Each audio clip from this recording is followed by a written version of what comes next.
اعوذ باللہ من الشیطان الرجیم بسم اللہ الرحمن الرحیم وبہ نستعین وهو خیر المعین وصلی اللہ علی سیدنا محمد وآلہ الطاہرین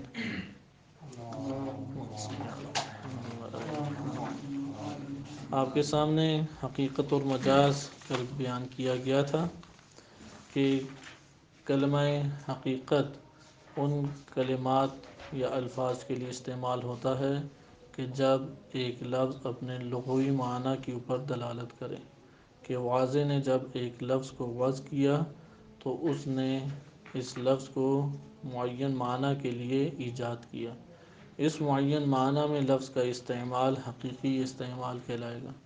لیکن بعض اوقات ایسا ہوتا ہے کہ لفظ اپنا حقیقی اور اصلی معنی ترک کر کے اپنے غیر حقیقی معنی میں بھی استعمال ہوتا ہے۔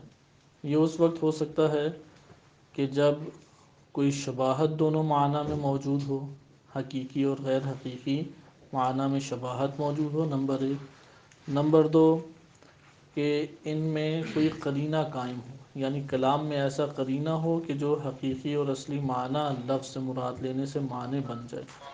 اگر یہ نہ ہو تو ہمارے سامنے کسی صورت بھی مجازی معنی میں استعمال لفظ کا صحیح نہیں قرار پائے گا۔ بس ہمارے پاس یہ بات آئی کہ کل آپ نے درس میں ملاحظہ کیا حقیقت اور مجاز اور اس میں نظریات کے بارے میں، کہ انشاءاللہ حلقات جو آگے آ رہے ہیں اس میں آپ پھر بلاغیوں کا نظریہ پڑھیں گے اور اس کے بارے میں اصولیوں کا تبصرہ، کہ بلاغی علماء میں سکاکی کا ایک الگ نظریہ ہے اور دیگر علماء بلاغت کا ایک الگ نظریہ ہے۔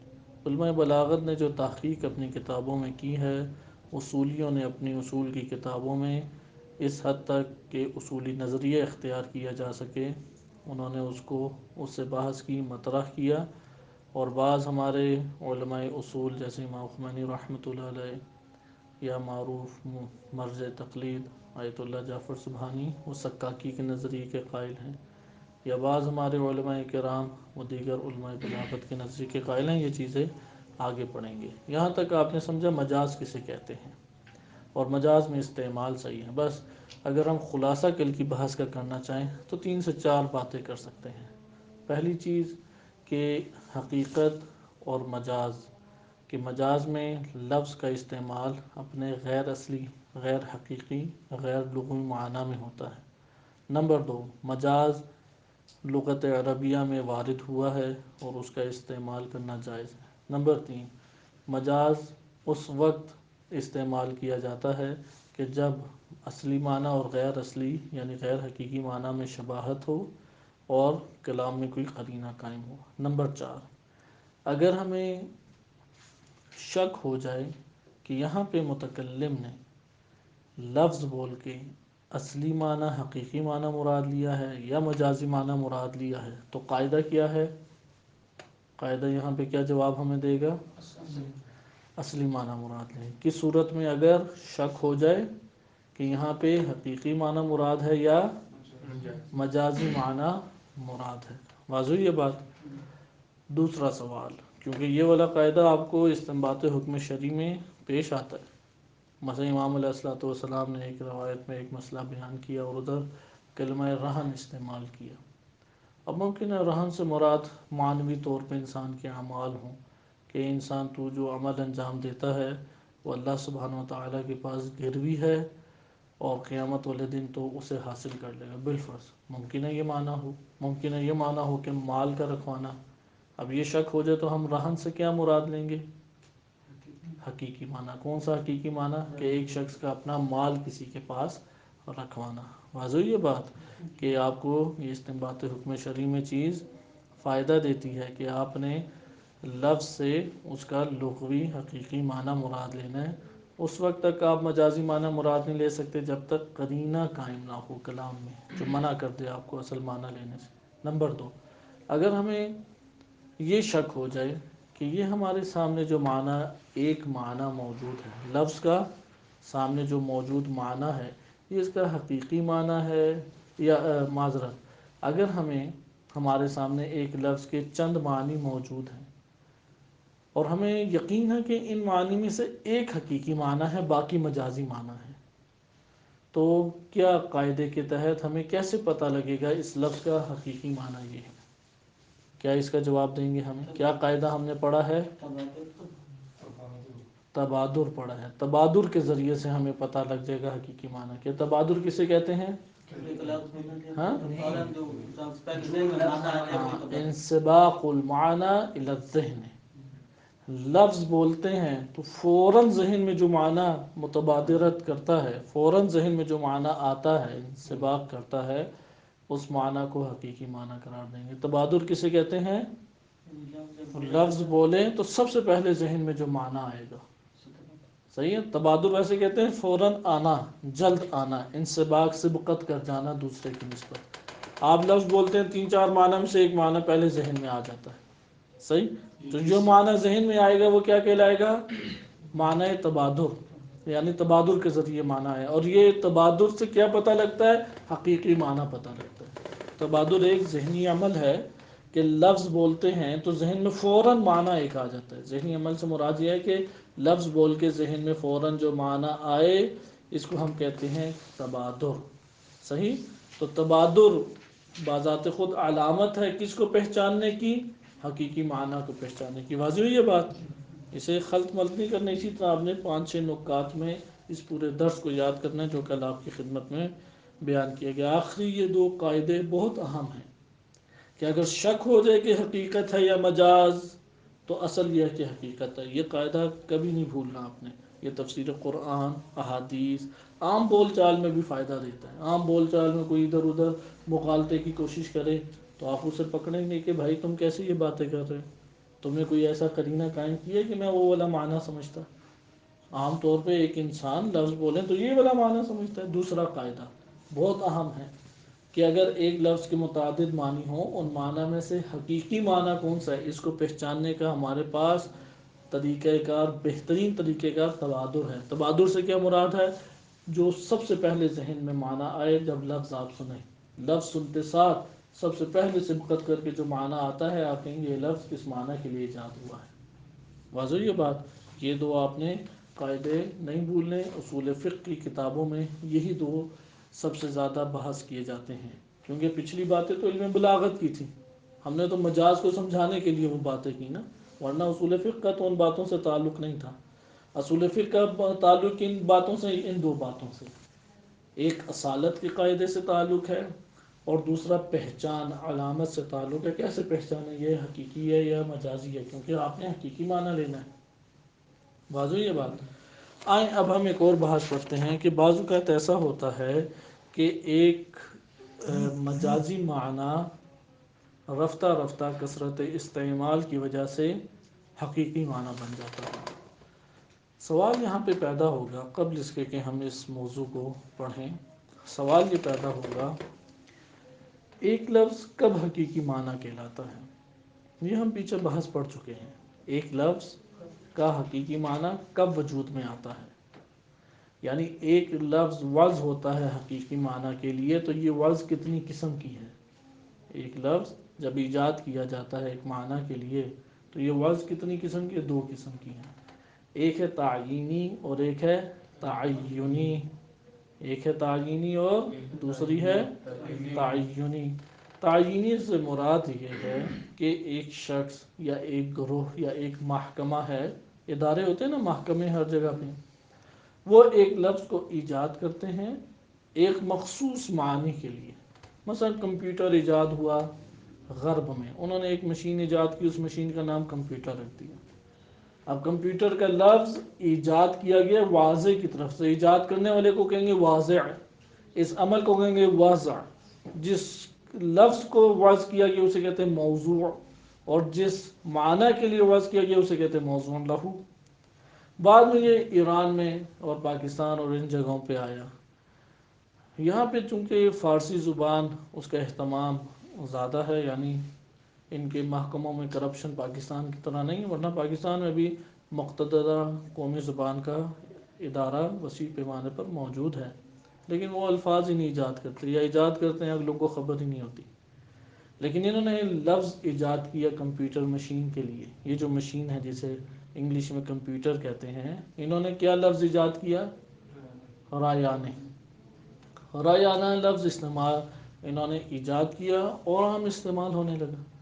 اب رایانہ لفظ ایک ادارے نے وضع کیا نا، ایجاد کیا، بس اس کو کہتے ہیں وضع تعیینی، کہ ایک واضح نے لفظ کو ایک خاص معنی کے لیے ایجاد کیا. اس وضع کو کیا کہیں گے؟ وضع تعیینی. دوسری ہے وضع تعینی. ہر دو وضع کے نتیجے میں جو معنی سامنے آئے گا انہیں معنی حقیقی کہیں گے. ہم انہیں کیا کہیں گے؟ معنی حقیقی کہیں گے، انہیں معنی مجازی نہیں کہیں گے دوسرے کو.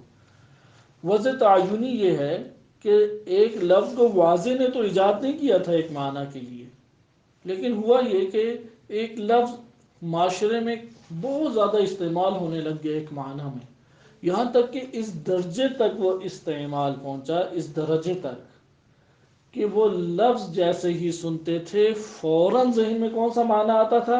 یہ جو کثیر الاستعمال معنی ہے. لہذا آہستہ آہستہ یہ لفظ اس معنی میں حقیقت بن گیا. یہ لفظ کیا بن گیا؟ اس معنی میں حقیقت بن گیا، اور معنی اس لفظ کا حقیقی معنی کہلایا. اس وضع کو کیا کہتے ہیں؟ وضع تعینی. کیا کہیں گے؟ وضع تعینی. آپ ثلاثی مجرد کے ابواب سے دونوں میں فرق کو یاد کر سکتے ہیں. تعینی ہوتا ہے جو تعدیہ متعدی ہونے پہ دلالت کرتا ہے، یعنی فعل، فاعل اور مفعول، یعنی واضح ہونا چاہیے جو لفظ کو ایجاد کرے خاص معنی. تعینی جو کثرت استعمال کی وجہ سے ہو گیا، لزوم پہ دلالت کرتا ہے، مفعول ضروری نہیں ہے. صحیح ہے؟ یعنی معنی کثرت استعمال کی وجہ سے ایک لفظ اس معنی میں استعمال اس قدر ہوا کہ یہ حقیقی معنی اس کے لیے بن گیا. یہاں سے وہی ہماری بحث پھر ایک ربط جڑ جاتی ہے جو ہم حقیقت شرعیہ یا متشرعہ کہتے ہیں. حقیقت شرعیہ اس کو کہتے ہیں کہ واضح نے آ کے کلمہ صلاۃ و صوم کو ایک خاص افعال کے لیے ایجاد کیا ہے. اگر ہم اس بات کے قائل ہو جائیں تو ہم کہیں گے الصلاۃ والصوم والحج والزکوٰۃ والخمس، یہ جتنے بھی نام ہیں یہ تو نبی صلی اللہ علیہ وآلہ وسلم نے خود بعض اعمال کے رکھ دیے، کیونکہ عرب دنیا میں تو ان لفظوں سے یہ والے معنی نہیں سمجھے جاتے تھے. تو یہاں پہ یہ جو دوسرا معنی دیا ہے آپ صلی اللہ علیہ وآلہ وسلم نے، اس کا نام کہہ دیتے ہیں اب یہ حقیقی معنی ہے. یعنی اگر رسول نے خود ایجاد کر کے ایک عمل کا نام خود ایجاد کر کے اس لفظ کو ایجاد کیا، ایک عمل کے ساتھ مختص قرار دے دیا، یہ حقیقت شرعیہ کہلایا. اسی لیے کہ لفظ کیا تھا اسے ہم مجاز نہیں کہیں گے. حقیقت متشرعہ کیا ہے؟ نہیں، نبی صلی اللہ علیہ وآلہ وسلم نے خود سے ایک لفظ کو ایک خاص عمل کے لیے ایجاد نہیں کیا ایک لفظ کو، بلکہ معاشرے میں وہ لفظ ایک خاص عمل کے لیے اس کثرت کے ساتھ استعمال ہوا کہ زمانہ گزرنے کے ساتھ ساتھ وہ لفظ اس عمل کے ساتھ مختص ہو گیا، یہاں تک کہ وہ لفظ بولتے تھے تو فوراً یہ عمل خاص ذہن میں آتا تھا. اس کو کہیں گے حقیقت متشرعہ. اس کا نتیجہ آگے نکلتا ہے. اگر حقیقت شرعیہ کی قائل ہو جائے، اس کا یہ مطلب قرآن اور حدیث میں جہاں جہاں کلمہ صلاۃ آیا اس سے کیا مراد ہے؟ اس سے مراد نبی صلی اللہ علیہ وآلہ وسلم نے جو مراد لیا ہے، یعنی یہ مخصوص الفاظ اور افعال. لیکن اگر حقیقت متشرعہ کہیں گے نہیں، رسول نے تو ایجاد نہیں کیا تھا لفظ، بلکہ زمانے میں کثرت استعمال کی وجہ سے یہ لفظ اس کے ساتھ مختص ہو گیا، تو ادھر ہم یہ کہیں گے کہ قبل اس کے کہ آپ اس میں استعمال کریں اس کا لغوی معنی دیکھیں. ہم صرف اس جگہ پر استعمال کریں گے جہاں ہمارے لیے ظاہر ہو جائے کہ یہ لفظ یہاں پر مراد بالفرض نماز سے فلاں چیز ہے یا فلاں ہے. بہرحال مختصر یہ کہ یہ والی بات چونکہ ہماری ادھر کتاب میں نہیں ہے، شیخ رضا مظفر رحمۃ اللہ علیہ نے اس کو ذکر کیا ہے حقیقت شرعیہ اور متشرعہ کو، لیکن یہ مباحث الفاظ میں ہی آتی ہے، الفاظ سے تعلق رکھنے والی بحث ہے، اور انشاءاللہ آپ آگے کفایہ میں اس کو ملاحظہ کریں گے. ٹھیک ہے؟ ہماری ادھر بحث سے کیا تعلق رکھتا ہے؟ وہ ہے وضع تعینی. وضع تعینی اس طور پہ بنے گا. حقیقت متشرعہ کیا رکھتی ہے؟ وضع تعینی رکھتی ہے، نا کہ تعینی، کیونکہ کثرت استعمال کی وجہ سے ایک لفظ ایک خاص معنی میں استعمال ہوا. واضح یہ بات؟ صحیح. مثلا نماز ہے، صلاۃ ہے کلمہ جس کا ترجمہ بھی میں اور آپ نماز کرتے ہیں. یہ صلاۃ اصل میں اس کا لغوی معنی تھا دعا، لیکن یہ بعض افعال جو رکوع سجود کے اوپر ہم عبادت انجام دیتے ہیں اس کے لیے بولا جانے لگا۔ آہستہ آہستہ زمانے میں اس قدر کثیر بولا جانے لگا کہ اس معاشرے کے اندر یہ لفظ جب بولا جاتا تو ہمیشہ رکوع سجود پر مشتمل عبادت ذہن میں آتی۔ یہاں پہ یہ کیا وضع تعینی یہ کہلائے گی یا نہیں کہلائے گی، اور یہ حقیقی معنی ہی کہلائے گا، نقلی معنی ہی کہلائے گا، یہ مجازی معنی نہیں کہلائے گا۔ واضح ہے یہ بات؟ یہاں پہ ہمارے پاس وضع تعینی کیا ہے؟ کثرت استعمال کی وجہ سے ایک لفظ جب ایک خاص معنی میں استعمال ہونے لگ جائے تو وہ معنی حقیقی معنی کہلائے گا۔ لیکن آیا یہ حقیقی معنی اس لفظ کا حقیقی معنی بنا ہے وضع تعینی کی وجہ سے یا وضع تعینی کی وجہ سے؟ وضع تعینی کی وجہ سے بنا ہے، کثرت استعمال جب بھی مد نظر ہو۔ اس لیے جب آپ نے حقیقی، آپ یہ ایک تحقیق کر سکتے ہیں کہ ایک لفظ کا جب معنی لیا جائے، حقیقی معنی یا لغوی معنی لیا جائے، تو آپ وہاں پر دیکھیں گے کہ آیا یہ اس لفظ کا وضع تعینی کی صورت میں حاصل ہونے والا معنی ہے یا وضع تعینی کی صورت میں حاصل ہونے والا معنی ہے۔ یہ آپ کو جب بات سمجھ آ گئی کہ وضع تعینی اور تعینی میں کیا فرق ہے، واضح ہوئی یہ بات یا نہیں ہوئی؟ نہیں ہوئی بات واضح؟ وضع تعینی یہ ہوتا ہے کہ آپ ایک معنی کا خود سے ایک نام رکھ دیں، لفظ خود ایجاد کریں، آپ واضح ہو جائیں گے ایجاد کرنے والے۔ یہ لفظ جو آپ نے ایجاد کیا ہے اسے موضوع کہیں گے، موضوع لہو، اور وہ پھر اس معنی کے لیے بولا جائے گا۔ صحیح ہے؟ یہ بات سمجھ آ گئی؟ اس کو کیا کہتے ہیں؟ وضع تعینی۔ تعینی صحیح ہے جی، شد نہیں ہے، تفعیل ہے۔ تعینی یعنی تفعیل سے، باب تفعیل سے ہے۔ وضع تعینی میں واضح جو ادارہ ہو، محکمہ ہو، شخص ہو، جماعت ہو، ابھی میں نے کمپیوٹر کی مثال آپ کو دی ہے، اس میں ایک ادارے نے نام رکھ دیا لفظ ایجاد کر کے اس معنی کے لیے، تو یہ وضع تعینی ہے جہاں پہ واضح نے ایک لفظ کو ایجاد کیا۔ لیکن ایک دفعہ واضح ایجاد نہیں کرتا، ایک لفظ ہے وہ کسی کے ساتھ مختص ہو جاتا ہے کہ اس معنی میں کثرت سے استعمال ہو رہا ہے۔ صحیح ہے؟ کثرت سے استعمال ہوا ہے اس لیے اس لفظ کا یہ اس معنی کا کے لیے یہ لفظ مختص ہو گیا، وإلا کسی نے آ کے لفظ ایجاد کر کے اس معنی کے ساتھ مختص نہیں کیا تھا، بلکہ کیا ہوا، لوگوں نے اس قدر کثرت سے بولا، اس قدر کثرت سے یہ لفظ بولا کہ وہ لفظ جب بھی بولیں تو فلاں معنی ذہن میں آتا ہے۔ واضح یہ بات؟ ایسے الفاظ بہت سارے ہیں ہمارے ہاں بعض علاقوں کے نام اسی طریقے سے ہیں، کسی نے آگے رکھا نہیں ہے۔ یہ جو علاقے بعض جگہوں کو آباد کیا جاتا ہے نا، اس میں بعض کا نام اسی طرح پڑ جاتا ہے، خصوصاً علامتیں رکھتے ہیں ان جنگی علاقوں میں اسی طرح رکھتے ہیں، کیونکہ علاقے ہوتے ہیں بیابان ہوتے ہیں۔ مثلا ایک کا نام انہوں نے رکھ دیا بالفرض جبل، اب یہ پہاڑ نام رکھ دیا، کیوں پہاڑ نام رکھا؟ اس کی کیا وجہ؟ کیونکہ وہاں پہ چند پہاڑ تھے، لیکن اس جگہ کے لیے تو یہ لفظ ایجاد نہیں ہوا۔ مثلا آپ جاتے ہیں پنجاب کے ایک علاقے میں، وہاں صحرا آ جاتا ہے، صحرا کا ایک خاص حصہ آپ نے بتانا ہے، صحرا کا نام ہے لیکن اس خاص حصے کا نام نہیں ہے۔ اب آپ نے خاص حصے پہ ہر روز آ جا رہے ہیں، کوئی کام کر رہے ہیں یا کانے کھود رہے ہیں، آپ اس خاص جگہ کا ایک نام رکھ دیتے ہیں، مثلا آپ کہہ دیتے ہیں ٹیلا ایک نام رکھ دیتے ہیں اس کا، ادھر ایک ٹیلا سا بنا ہوا اس لیے۔ لیکن آپ جب پہلی دفعہ ٹیلا کہتے ہیں تو سب لوگوں کے ذہن میں وہی جگہ آتی ہے؟ نہیں آتی۔ لیکن آپ آہستہ آہستہ زمانہ گزرتا ہے، استعمال کرتے رہتے ہیں، ایک وقت آتا ہے سب لوگ عادی ہو جاتے ہیں، جب ٹیلا کہے تو وہ جگہ ذہن میں آتی ہے۔ ایسا ہو جاتا ہے وقت گزرنے کے ساتھ ساتھ۔ یہ کیوں ایسا ہو گیا؟ دونوں میں ربط کیسے بن گیا؟ کثرت استعمال، آپ نے لفظ کو اتنا کثیر استعمال کیا اس معنی میں کہ وہ لفظ اور معنی آپس میں ایک دوسرے سے تعلق جوڑ گئے۔ اب یہ جو معنی کہلائے گا یہ حقیقی معنی اس لفظ کا کہلائے گا۔ صحیح ہے؟ ہم کہیں گے دو معنی اس کے حقیقی ہو گئے، ایک ہے کہ وہ جو زمین سے ابھری ہوئی جگہ ہوتی ہے تھوڑی سی، اور ایک ہے وہ جگہ جس کا نام آپ نے رکھا اور پھر وہ بولا جائے تو وہ معنی ذہن میں آئے۔ ٹھیک ہے؟ اسے وضع تعینی کہتے ہیں، باب تفاعل سے۔ وہ کیونکہ لازم کے لیے عموماً آتا ہے، فعل لازم کے لیے، اسی سے آپ فرق رکھیں، ٹھیک ہے۔ ویسے تعینی اور تعینی ایک دفعہ واضح ایجاد کرتا ہے لفظ کو معنی کے لیے، ایک دفعہ واضح نہیں ایجاد کرتا، معاشرے میں کثرت استعمال کی وجہ سے ایک مختص ہو جاتی ہے چیز، ٹھیک۔ اب آئیں دوسرا نقطہ، یہاں پہ ایک سوال پیدا ہوتا ہے، کیا مجازی معنی کا تو پتہ ہے کسے کہیں گے، صحیح؟ مثلا اسد کہہ کے کیا معنی لیں تو وہ مجازی معنی کہلائے گا؟ بہادر شخص۔ اگر ہم شیر کہہ کے حیوان مراد لیں یہ مجازی معنی ہے؟ نہیں۔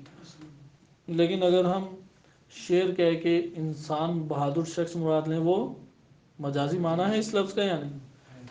اچھا، بعض اوقات یہ کہتے ہیں مجازی معنی حقیقی معنی بن جاتا ہے، وہ کیسے؟ کیا وضع تعینی کے تحت بن سکتا ہے؟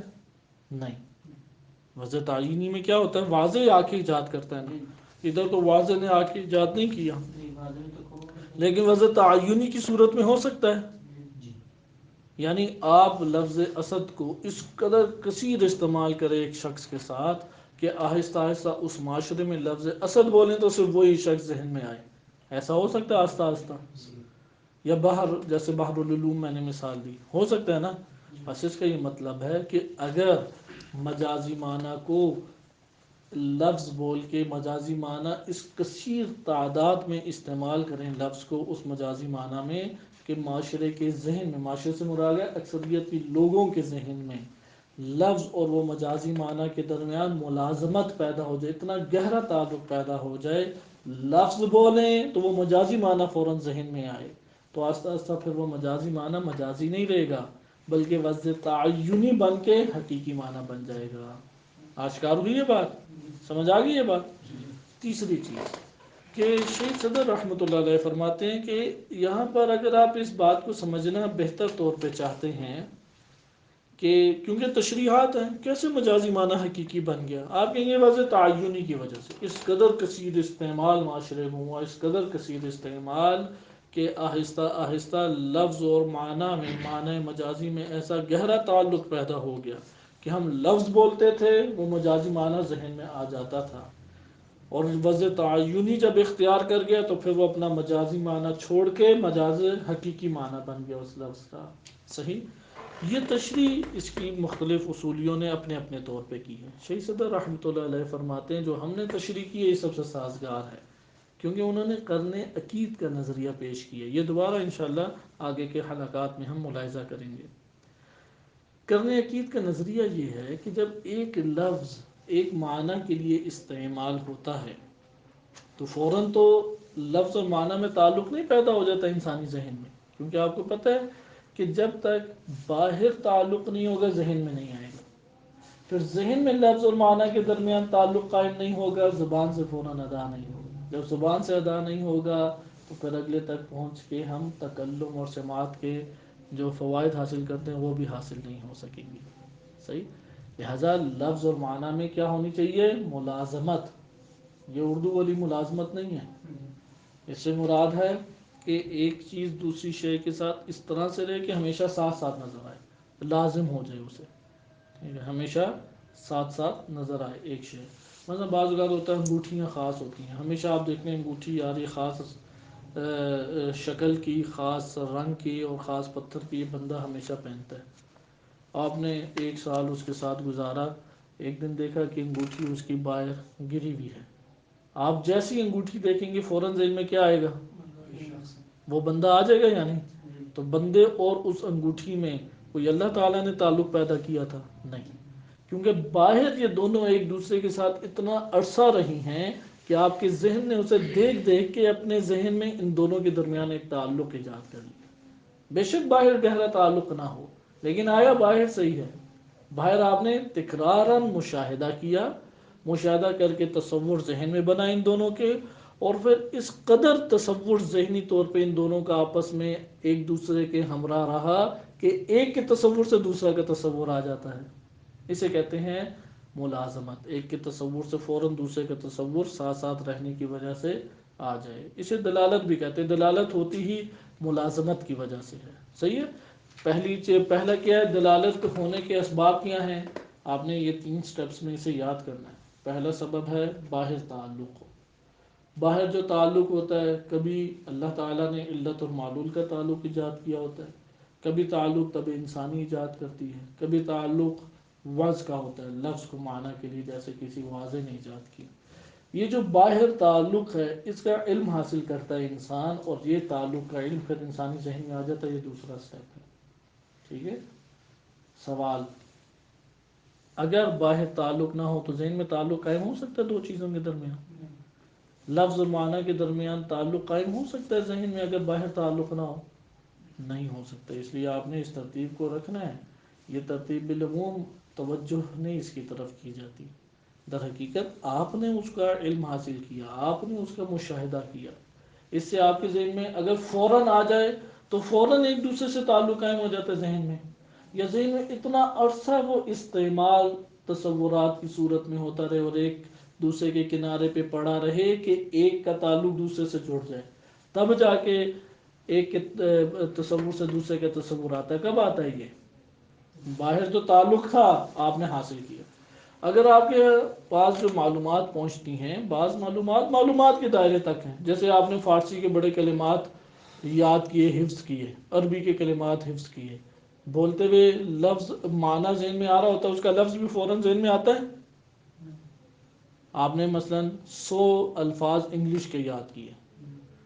اب جب آپ انگلش بولنے لگے ہیں تو کہنا چاہ رہے ہیں معنی، لیکن فوراً ذہن میں لفظ آ رہا ہے؟ نہیں آتا نا فوراً. کیوں نہیں آتا؟ کیونکہ آپ کے پاس جو معلومات ہیں ان معلومات میں لفظ اور معنی کے درمیان اس قدر تکرار اور اس قدر زمانہ نہیں گزرا کہ ان دونوں کے درمیان ملازمت ایجاد ہو جائے. صحیح. لیکن اگر ایک وقت آتا ہے ملازمت ایجاد ہو جاتی ہے تو اس وقت پھر آپ کے لیے مشکل ہوگی. لفظ بولیں گے تو معنی، اور معنی کا تصور کریں گے تو لفظ، دونوں حاضر ہو جائیں گے یا نہیں؟ بس یہ سبب ہے. شیخ صدر رحمۃ اللہ علیہ فرماتے ہیں کہ فقط ایک لفظ کو وضع کر دینا کافی نہیں ہوتا. آپ نے اعتبار کیا ایک لفظ کو ایک معنی کے لیے، ٹھیک ہے، یہ مرحلہ ہم مانتے ہیں بڑا اہم اور قیمتی مرحلہ ہے، لیکن اس کے بعد یہ دو مرحلے بھی تو مد نظر رکھیں کہ وہ معلومات حاصل ہوگی. معلومات حاصل ہونا بھی کافی نہیں ہے. ضروری ہے کہ لفظ معنی کے کنارے پہ اور معنی اس لفظ کے اطراف کے ساتھ یا اس کے ساتھ اس قدر ذہن میں ایک وسیع وقت کے ساتھ موجود رہے یہاں تک کہ ذہن انسانی میں لفظ اور معنی کے درمیان ایک تعلق ایجاد ہو جائے. اور جب وہ تعلق ایجاد ہو جائے گا، آپ لفظ بولیں گے تو معنی سوچیں گے، لفظ آ جائے گا. لفظ بولیں گے اگلے انسان کے ذہن میں بھی منتقل ہو جائے گا، اگر اس کے ساتھ بھی یہی والا پروسیس گزر چکا ہے. نظام، یہ نظام اللہ سبحانہ وتعالیٰ نے انسان کے لیے اسی طرح بنایا ہے لغات میں. اس لیے آپ فارسی زبان ہیں، اسی لیے وہ مشورے بھی دیتے ہیں فقط آپ وہاں پہ 7 مہینے 6 مہینے لگا کے آ جائیں مدرسہ المہدی میں تو آپ کو فارسی نہیں آئے گی. فارسی کب آئے گی؟ آپ اس قدر وہ الفاظ استعمال کریں، اس قدر الفاظ استعمال کریں کہ لفظ اور معنی میں آپ کے ذہن میں تعلق قائم ہو جائے. ایسا گہرا تعلق قائم ہو کہ معنی لفظ سے اور لفظ معنی سے جدا نہیں ہوتا. اگر آپ نے اتنا کثیر استعمال نہ کیا تو نہیں آئے گا. ہر زبان میں یہ اسی طریقے سے ہوتا ہے. آپ ابھی معلومات کی حد تک ایک لفظ کو اور معنی کو یاد کر لیتے ہیں، اس کا نتیجہ کیا نکلتا ہے؟ پیپر پاس ہو جاتا ہے لیکن لفظ کا استعمال ممکن نہیں رہتا. واضح یہ بات. یہ پوری دنیا میں ہر زبان سیکھنے کا یہی طریقہ کار ہے. انگلش میں کیوں ناکام ہو جاتے ہیں؟ اس لیے کہ لفظ اور معنی کا رٹا لگاتے ہیں، پیپر میں آدھے یاد رہے آدھے غائب رہے تو بڑی مشکل سے پاس ہو گئے. اب جب پاس ہو گئے، انگلش بولنے کا وقت آیا تو معنی ذہن میں زیادہ آ رہے ہوتے ہیں، وہ الفاظ ہی غائب ہوتے ہیں جن کے ذریعے سے معنی ادا کرنا ہے. تو وہاں پہ پھر چپ ہو جاتے ہیں، بس کرتے رہتے ہیں، اور وہ اگلا سمجھ لیتا ہے کہ بولنا تو بہت کچھ چاہ رہا ہے لیکن زبان سے ادا نہیں ہو رہا. اور اس کی وجہ کہ معنی اور لفظ میں اس کے پاس اتنا گہرا تعلق قائم نہیں رہا. یہ آپ کے پاس سامنے ایک نظام لغوی ہے جو انسان کے وجود میں برپا ہوتا ہے. بس مجازی معنی اگر اس طرح سے ایک عرصہ دراز لفظ کے کنارے پہ موجود رہے تو کیا بن جاتا ہے؟ حقیقی معنی. لیکن یہ وضع تعلیم کی صورت. اس کے بعد اگلی بحث ہماری بڑی دلچسپ بھی ہے اور دقیق بحث بھی ہے، اور اس میں نظریاتی پہلو زیادہ ہے، عملی پہلو کم ہے. نظریاتی پہلو بہت زیادہ ہے اس میں. اور شہید صدر رحمۃ اللہ علیہ نے جس خوبصورتی کے ساتھ اس مقام پہ اس بحث کو بیان کیا ہے اور جن مراحل اور مراتب بنا کر بیان کیا ہے، دیگر اصولی کتابوں میں آپ کو نظر نہیں آئے گا.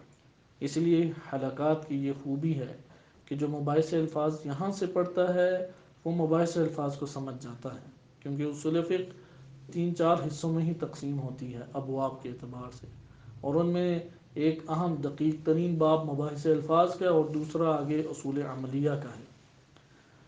یہ بحث اس طرح سے ہے کہ اب ہم ایک اور سٹیج پہ داخل ہو رہے ہیں، کیونکہ ہم نے پہلے بھی یہ بیان کیا کہ اصولی نے اپنے مقاصد کو حل کرنے کے لیے لغت سے بحث کرنی ہے، نہ کہ لغت سے ایک تفصیلی بحث نحویوں اور بلاغیوں کی طرح اور اہل لغت کی طرح. ایسا کام نہیں کرنا ہے اصولیوں نے.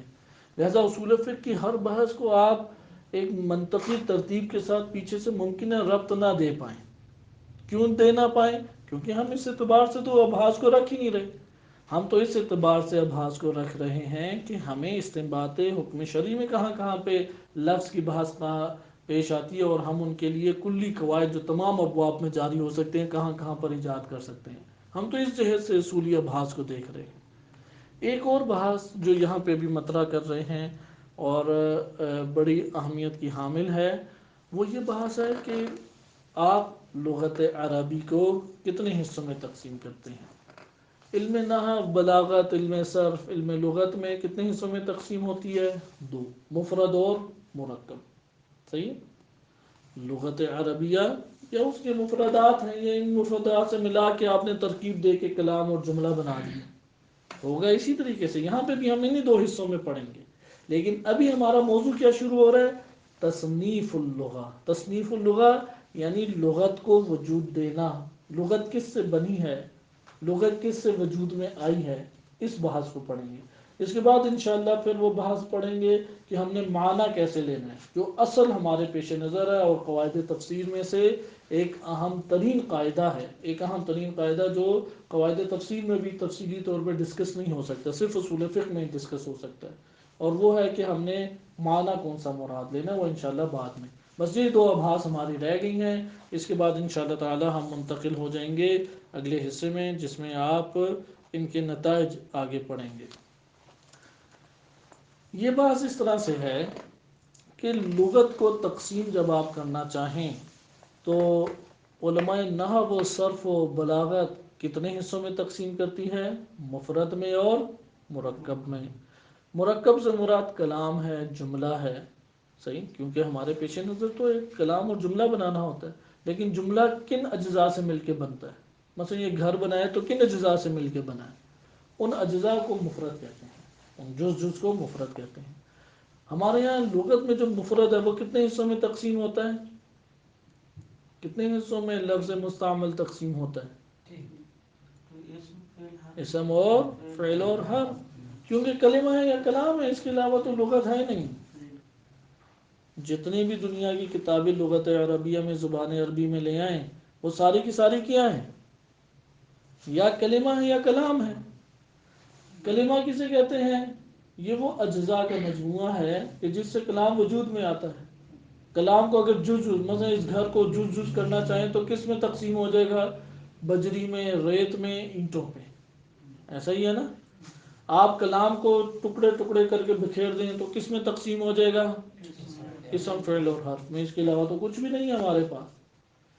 بس کلام کس سے بنا ہے؟ کلمے سے. بس لغت اصل میں کس میں تقسیم ہوتی ہے؟ کلمے میں تقسیم ہوتی ہے. یہ ہوا نا اس کا آخری حصہ. بس کلمہ کتنے حصوں میں تقسیم ہوتا ہے؟ 3 حصوں میں تقسیم ہوتا ہے. یہ کس جہت سے ہم بحث کر رہے ہیں؟ لغت عربی سے. ادب کی جہت سے کتنے حصوں میں کلمہ تقسیم ہوتا ہے؟ اصول فقہ میں آ جائیں، کیونکہ آپ نے منطق میں بھی پڑھ چکے ہیں. منطق میں تقسیم کسی اور جہت سے تھی، خطائے فکری سے بچنے کے لیے. آپ ادھر یہ کہہ سکتے ہیں کہ ہمارا مقصد ہے استنباط حکم شرعی میں خطا سے بچ جائے. ٹھیک. بہرحال کلام اور کلمہ. کلمہ میں آپ نے نحوی، بلاغی، صرفی، لغوی اعتبار سے دیکھیں تو کلمہ اسم، فعل، حرف میں تقسیم ہوتا ہے. لیکن علم اصول فقہ میں لغت عربیہ یا کلمہ کتنے حصوں میں تقسیم ہوتا ہے؟ فقط دو. کتنے حصوں میں؟ فقط دو حصوں میں. اس کا رٹا لگانا ہے آپ نے. ایک ہے اسم اور دوسرا ہے حرف. ایک ہے اسم اور دوسرا ہے حرف. حتیٰ کہ فعل بھی آدھا اسم ہے تو آدھا حرف ہو جائے گا، لیکن یہاں پہ حرف سے مراد کیا ہے انشاءاللہ تعالی اس کو پڑھتے ہیں. ٹائم ہمارے پاس کم ہے. عبارت پچھلی پڑھ لیں. آپ کے لیے یہ دو مطلب اس باب میں کافی ہیں کل، کیونکہ ہم زیادہ انشاءاللہ تعالی حصہ پڑھیں گے. ابھی میں آپ کے سامنے صرف اور صرف یہ چارٹ بنا دوں کہ تصنیف اللغہ کس طرح سے ہے. یعنی اصول فقہ میں لغت تقسیم ہوتی ہے دو حصوں میں، اسم ہے اور حرف ہے. حرف کے ذیل میں ہم تین ابحاث پڑھیں گے. ایک ہے بذات خود حروف، نمبر دو ہیئت فعل، نمبر تین ہیئت جملہ. صحیح ہے؟ اور اسی کے درمیان وہ اسماء بھی آ جاتے ہیں جو ربط کا کام دیتے ہیں.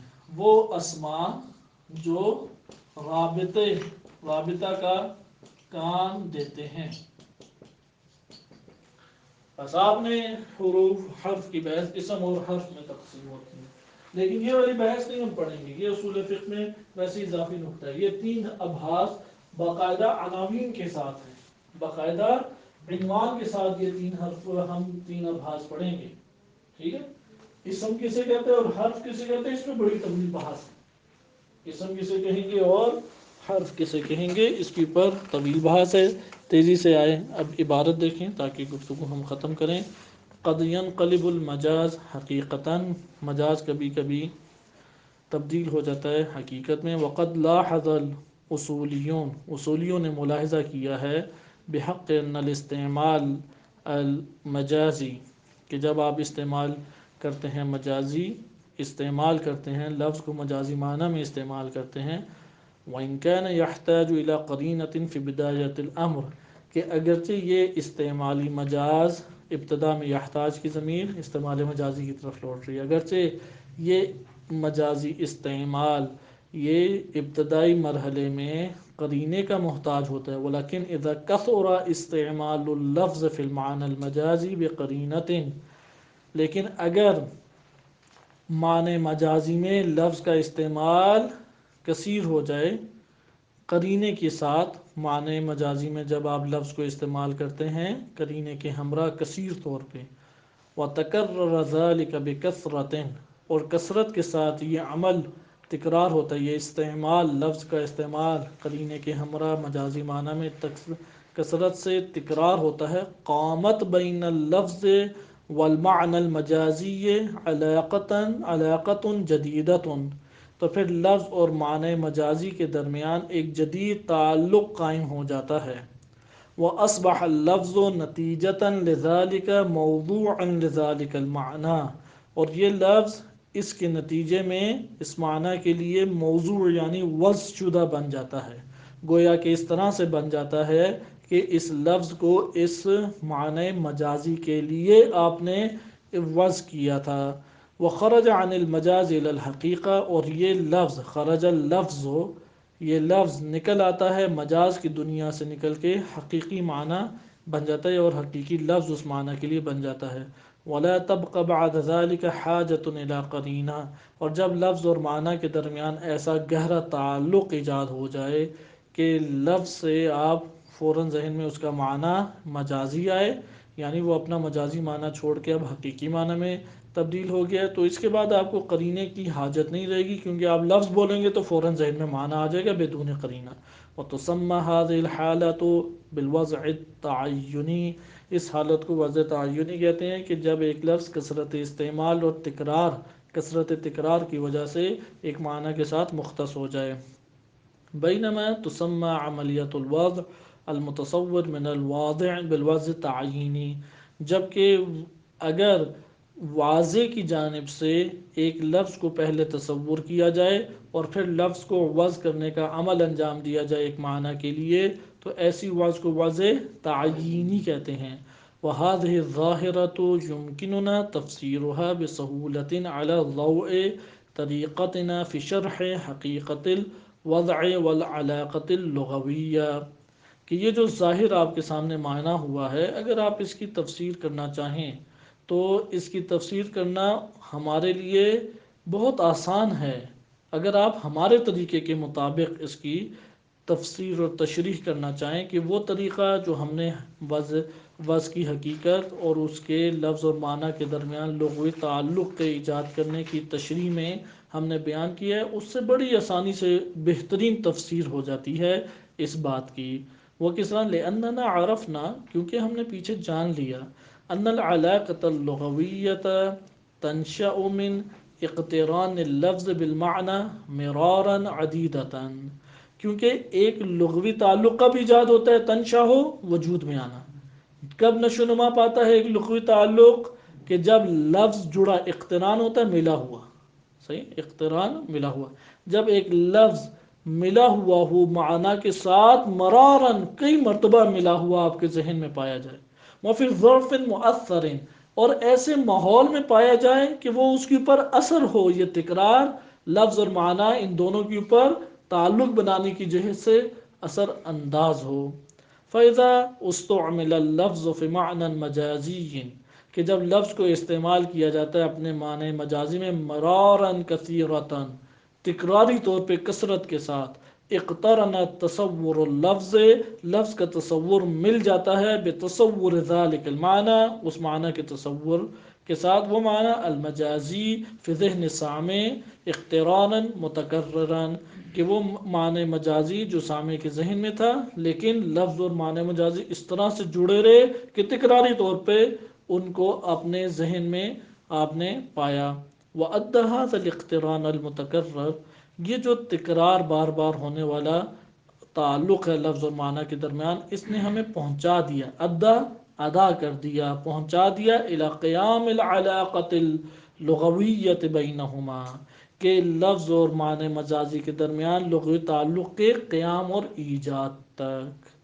صحیح، یہ سوال آپ لوگوں نے کل کر کے آنے ہیں۔ تصنیف اللغہ الی اسمیت و حرفیت، لغہ تقسیم ہوتی ہے اسم اور حرف میں۔ تنقسم کلمات اللغہ، کلمات اللغت کما قرأتم فی النحو الی اسم و فعل و حرف، کہ جیسے کہ آپ نحو میں پڑھ چکے ہیں کہ لغت عربیہ کے کلمات تقسیم ہوتے ہیں اسم، فعل اور حرف میں۔ اب اسماء کیا ہیں، حرف کیا ہیں، یہ انشاءاللہ تعالیٰ کل پڑھیں گے۔ صلی اللہ علی سیدنا محمد وآلہ الطاہرین۔ اللهم صل على محمد وآل محمد